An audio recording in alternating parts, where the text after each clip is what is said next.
Yeah, that was we were putting it onto YouTube. So it's your petition. Tell me what you need, what you'd like me to hear. Well, I'm being attacked on two fronts here. I've been living in my mother's house at 67 Green Street for the last 9 years. My mother died in May of 2021. The circumstances surrounding her death are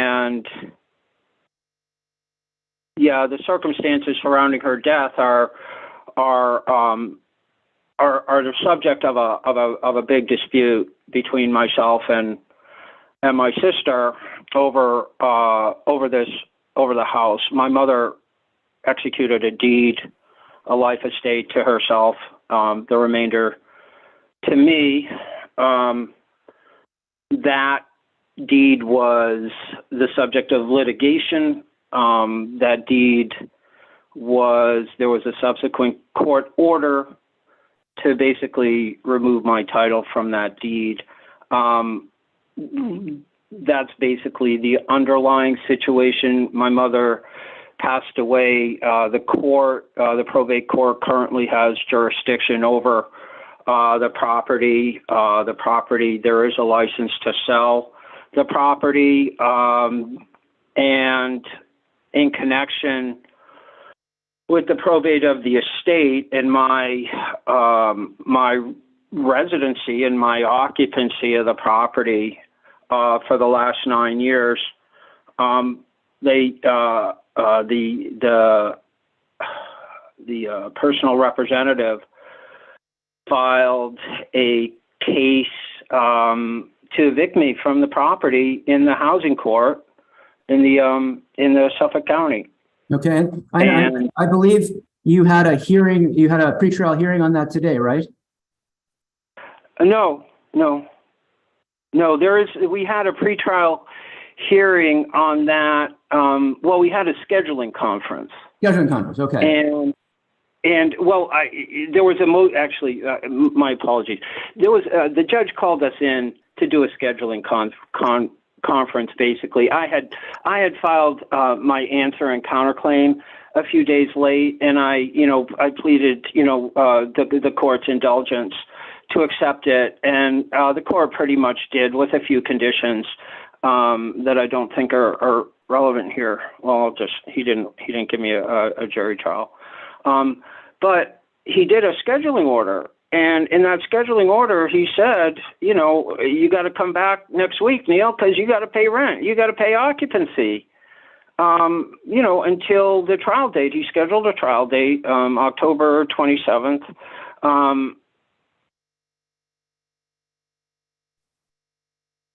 That's all I want.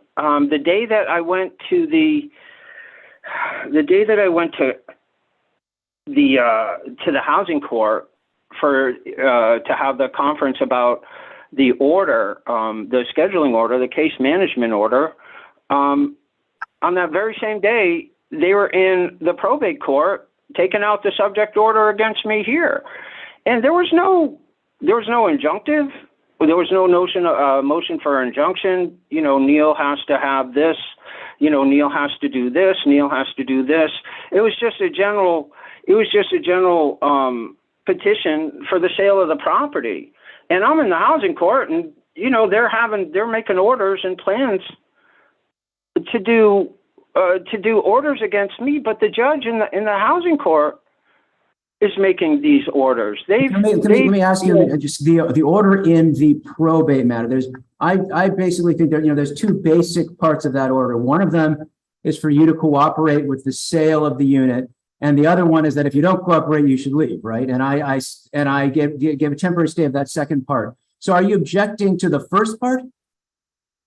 Yes. And why is that? It's an order. I mean, it's an imposition on my tenancy, on my occupancy. They're asking me to not occupy the property at certain times, and they're asking me to take certain actions that are contrary to my occupancy rights in the property. Your Honor, I was just planning to, hoping to go to trial on the 27th. That was my intention. Your Honor, this is not the time and the place for me to dispute title. I totally understand that, but Your Honor, I don't want. It's my property. That's my position. My position is it is my property. I understand that there is a court order that says it's not my property, but Your Honor, this is not a settled case as the personal representative would like it to be. I have every right to try to get my deed back. That was, Your Honor, all I would do is point to paragraph 4 of the opposition that the personal representative submitted. And it said, prior to the decedent's death, the decedent's son, Neil Roberts, fraudulently transferred his mother's condominium to himself. Your Honor, how did I do that? How did I fraudulently transfer my mother's condominium to myself? Right. You said, I see you guys are both saying that each other fraudulently. Then they say that you fraudulently transferred yourself, and you say they fraudulently got a deed back to your mother. And I suppose that's going to be one of your defenses at the summary process, right? That's correct, Your Honor. But like I said, Your Honor, I don't want to. It's a rabbit hole that I just submit that we don't need to go down in this proceeding here. So let me just, if I can summarize, right? So your contention is that you don't have a half interest in the property, that it went outside of the will, and that you have a full interest in the property. That's your property, essentially, is your argument. Yeah, but that's for another day, Your Honor. I mean, I'm just giving you my position. If you ask me a question, well, Neil, why don't you want to sell the property? Well, I don't want to sell it. It's my position. It's my property. It's a 2-family property. My sister has the upstairs, and my mother left me the downstairs. But like I said, Your Honor, this is a battle. This is a horse that I'm not going to ask you to get on that. That's not part of this, Your Honor. I just, if I could, I would just point you back to the number 4 and the fraud issues. The fraud issues are not something I would even ask you to look at, Your Honor. For you to take a look at a fraud issue of this underlying case, Your Honor, I would not do that. Your Honor, the only thing I would ask you to look at is just the second sentence in paragraph number 4 of the opposition. The matter was transferred from the land court to the fiduciary litigation section of the Norfolk Probate and Family Court. Well, how did they do that? I filed a case for asking for a declaratory judgment just about a month after my mother signed the deed. At that point, I was prepared to have my mother go to court and testify and let's litigate this matter. Okay, you want to know if my mother wanted what her mental, ask her, examine her. Your Honor, if I may just regress for 1 minute. Your Honor, there's a case at the Supreme Judicial Court by the same name that was my land court case, and it's called Roberts versus Roberts. And it was my father, Gerald Roberts, against my uncle, Jason Roberts, and it had to do with a piece of property that my grandparents had executed a will, leaving their property 50-50 between my uncle and my father. Well, I interrupt you, Mr. Roberts. Since you're not on the video, there's you got about 1 minute left. So if you could wrap up. Your Honor, at that case, I took it up to the SJC. It had to do with my father. It had to do with and the deed, and my grandfather was dead. And I said, Your Honor, every time you come up with one of these cases, the person is not going to be there to testify. Your Honor, in this case, all I'm asked, there is a res judicata issue.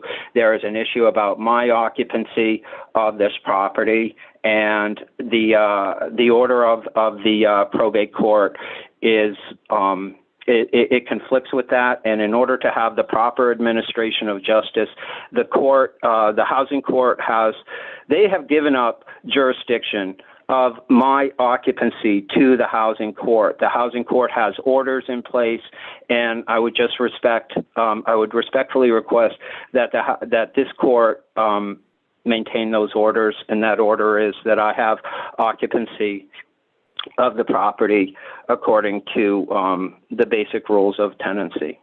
Okay. Thank you, Your Honor.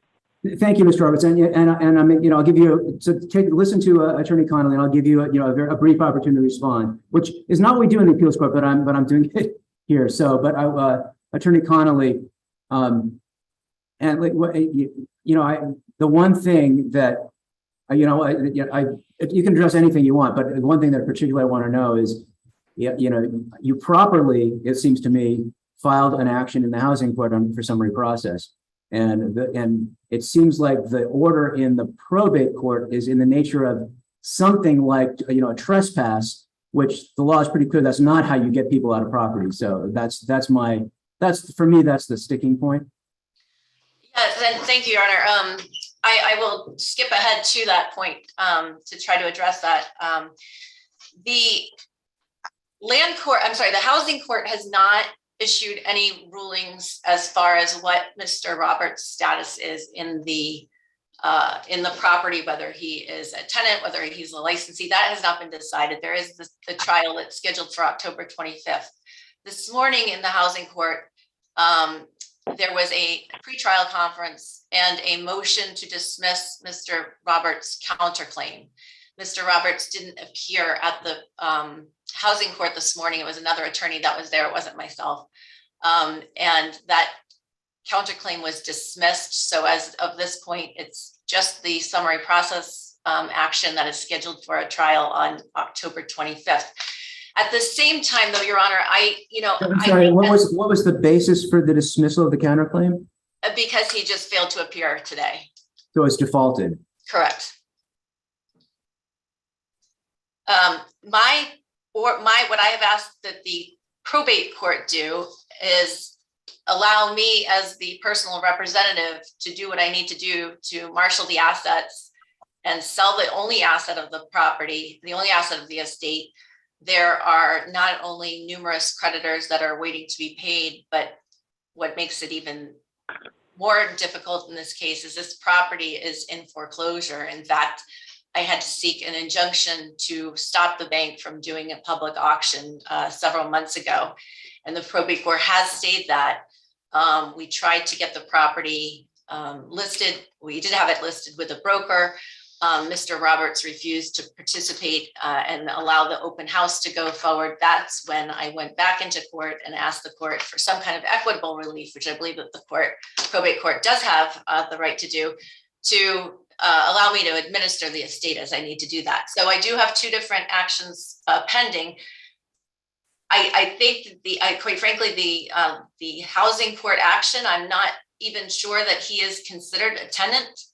So I filed that action as kind of an additional protection for the estate, so that if he was somehow deemed a tenant, which I don't hear him arguing today, I hear him arguing that he's actually the owner of the entire property. But that is his argument. But he's to some extent the half owner, right? My understanding is that the legal title is with the estate because of the special master that was appointed to deed the property back to Bernice Roberts before she died. And so it is in her estate. And then I think the two beneficiaries, who are Susan Roberts and Neil Roberts, have an equitable title in the property. I suppose, and I'm not trying to ask the probate court I'm asking the probate court simply to have him participate and cooperate with selling the asset. It seems like there's a clear order to do that, and the next step would be a contempt action, right? Correct. I think that the issue of that Mr. Roberts raises today as to the validity of this transfer by the special master back in 2021 is that issue's been litigated and decided, and that was never appealed.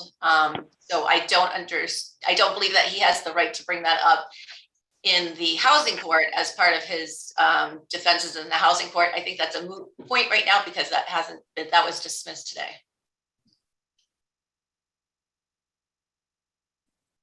Anything else you want to inform me about? No, Your Honor, I think that the probate court has the equitable power to issue the order that it did so that he cooperates with the personal representative.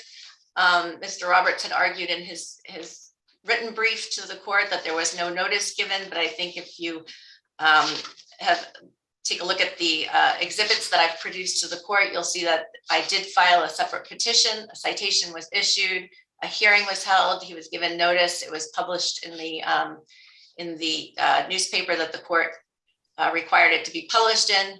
He failed to file any kind of objection before the return date on the citation. He also failed to appear at the hearing itself. So, Your Honor, I would submit that notice was properly given. And the last part of this would be that, again, I think that the issue of whether or not he has title is not a ripe issue anymore. That's been decided. It's already been litigated. That's an issue of res judicata. Today's hearing in the housing court, is he represented by counsel in that matter? I'll ask him too, but he is an attorney. I don't believe that he's still licensed to practice, but he's representing himself, as I understand. And he was not there. Correct. Okay. So I'm gonna, unless there's anything else you want to add, I think I'll hear from Mr. Roberts one more time, and then give you can have, perhaps if you need it, I'll give you one more chance to respond. But thank you, Your Honor. Okay. So Mr. Roberts, you missed the pretrial conference today? Yeah, Your Honor, I've been so I thought this I got confused with this matter today, Your Honor. I mean, this morning you filed something to ask me to take judicial notice of that very order, which I will do. No, Your Honor, I did, Your Honor. The order that I am, the case management order does say that I have the rights of a licensee, and that's what I am. That is all that is the only thing that I'm here today to ask for enforcement of. That's in the case management order. As far as my claim to title, being a half owner or 100% owner, Your Honor, none of that is relevant to this matter today. And I didn't want to go down the rabbit hole of my title to this property. My title to this property is not the issue that's here today. The issue today is simply that case management order. Your Honor, I apologize, Your Honor. I don't have it at my fingertips. There is a provision in the case management order that says that I have the rights of a licensee until the trial of a licensee at common law. At common law, as a licensee, I have the rights of a tenancy. Now, at the time that they wanted to determine what that case management, they could have asked that the court impose that condition on me. They didn't. And Your Honor, and like I said, I just want to reiterate, this has nothing to do with the underlying case. I dispute everything about the underlying matter that the personal representative has raised, but I also say it has no relevance here. It has no relevance here. All I would like to do is get to be able to go to the trial that I was ordered to go to, and I'd like to have the rights that court granted me. They asked me to come to court to pay use and occupancy. If I paid $1,500 a month for use and occupancy, can they come back and say, Neil, you have to do this, you have to leave the property when we're showing it, you have to do this and you have to do that? after I have after I paid for my occupancy, Your Honor, I submit my rights are the same exactly as if I paid for my occupancy. I was prepared to do that, and they waived their rights. Now, Your Honor, have you been making the use and occupancy payments? they didn't ask for them. I was prepared to pay them. I went to court. The judge called both parties to court a week after the case management. He said, this is all part of it. The attorney for the personal representative expressed her concern about the funds and about the lack of funds. And the judge responded to that. And I responded. I got somebody to loan me the money if I needed it. I don't have it right now, but I mean, if I needed it at that time, I could have come up with it. So my position is, Your Honor, I guess it's to make it real simple. What my position is, I don't have whatever I claim as far as half title, no title. That's absolutely irrelevant here. The only thing I claim between today and October 27th is the rights of a common law licensee.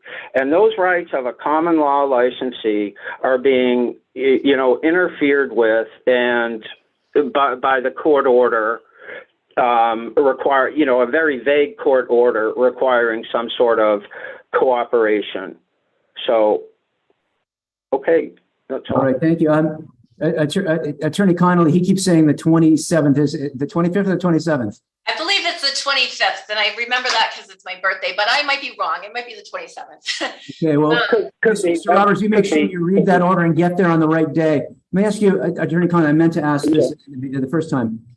Suppose I were, to leave the probate court order in, as it is. What would you as a practical matter? How would you enforce it between now and October 25th or 27th? Your Honor, I think it would be very hard in practice because my options, as I understand it, would be to file a contempt complaint, wait for a summons to issue, and have a hearing on it. I think that I'm not requesting that his October 25th or 27th trial date be postponed, but I think it's important that he seems to be, Mr. Roberts seems to be stating that he's been given some kind of title as a licensee by the housing court, which I dispute. But even if that were the case, a licensee does not hold title to the property and the licensee does not have right to possession. So there's nothing inconsistent with what he has interpreted the housing court to have stated and what I'm seeking as equitable relief in the probate court. So I believe that they can both coexist without being contrary to one another, and he can certainly have his day in court on the 25th in the housing court. But at the same time, as a licensee, he does not have permission to stay there. He does not have permission for possession. And the probate court order is not determining what kind of interest he has in the property, simply asking that he cooperate with the personal representative so that the property can be sold before it is auctioned off potentially, and then nobody gets paid. I also want to just for the record, make it clear, I did not have the attorney that's representing the state in the housing court seek use and occupancy because Mr. Roberts has been living there and he has never paid for any of the expenses there. In fact, the other beneficiary, Susan Roberts, who is sitting in on this hearing, has been generous enough to, out of her own funds, been paying the utilities to keep the pipes from freezing, the insurance to keep the property insured. And, that's only sustainable for so long. So there has been absolutely no contribution for the use and occupancy. We did reserve our right in the housing court to go back and get that if in fact he was allowed to stay. And I assume that in the probate matter, you can sort out those fees and fix that. Yes, Roberts. In terms of the license though, is your position that he's basically a trespasser? I think I don't know how I'd articulate it, whether he's a trespasser or a licensee. I think in either case, he still does not have the right to be in possession of the property, whichever way you want to articulate it.